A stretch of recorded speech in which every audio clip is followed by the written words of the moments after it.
This video will cover nucleophilic aromatic substitution.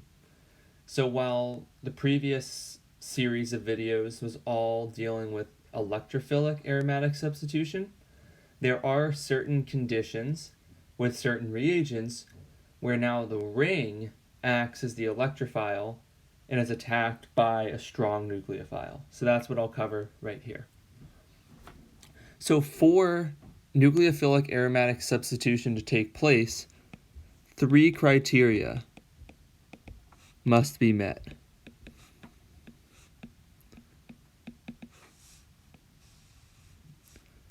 One, the ring must have a very strong electron withdrawing group. Usually, this is a nitro group. That's the strongest electron withdrawing group we generally have. 2, the ring must have a leaving group.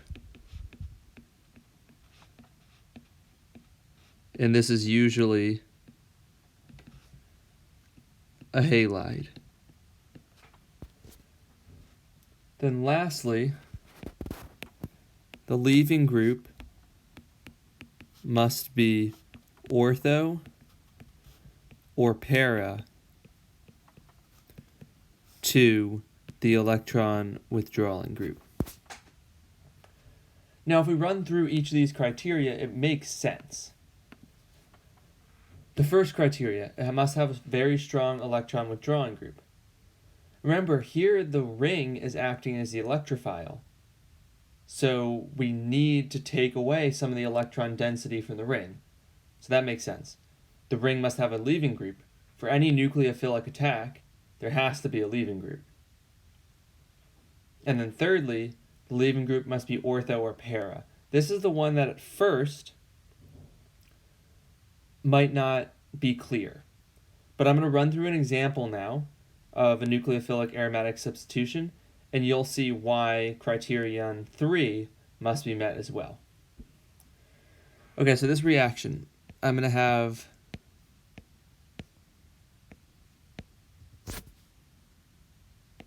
my leaving group here para to the electron withdrawing group. And remember, I can have it ortho as well. I'll react this with NaOH. So hydroxide is my nucleophile. So the leaving group does not immediately get kicked off. So now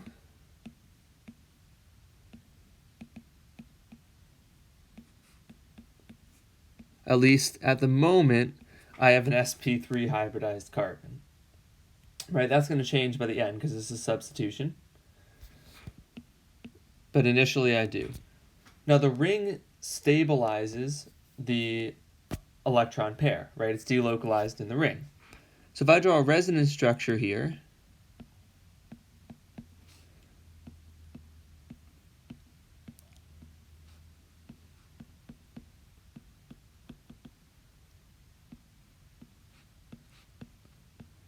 this would be my next structure. Notice, I'll redraw the negative sign there. Notice here that my lone pair, when I attack either the para position or ortho would be the same way, is on the carbon adjacent to the electron withdrawing group. That's good, because I have this extra electron density here with that anion. I have a negative charge next to the electron withdrawing group, which is going to help draw in that extra electron charge and stabilize this complex. And this overall complex here, this is a Meisenheimer complex.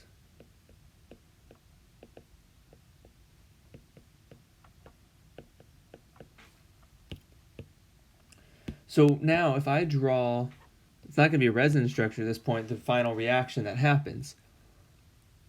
Right, this lone pair can move here to reform pi bond, this pi bond can move and kick off our leaving group.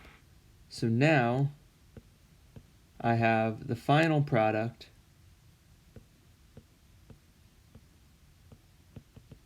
of the nucleophilic aromatic substitution. One other thing to note is sometimes if you're using excess nucleophile, so say I'm using excess hydroxide, that excess hydroxide may deprotonate my phenol group that I formed, right? So if that happens, you either need to react with water or, an acid to reprotonate that and then get the final product. So just something to take note of. So often when these reactions are written, it'll say like step 1 is the NaOH, and step 2 it'll say like H2O or H3O plus, something like that, to show that you're going to have to protonate at the end if you're using excess hydroxide. All right, so I hope with this example, why the ring acts as an electrophile in this case and can be attacked by a nucleophile makes sense. And remember again, you have to follow all 3 of these criteria for nucleophilic aromatic substitution to take place.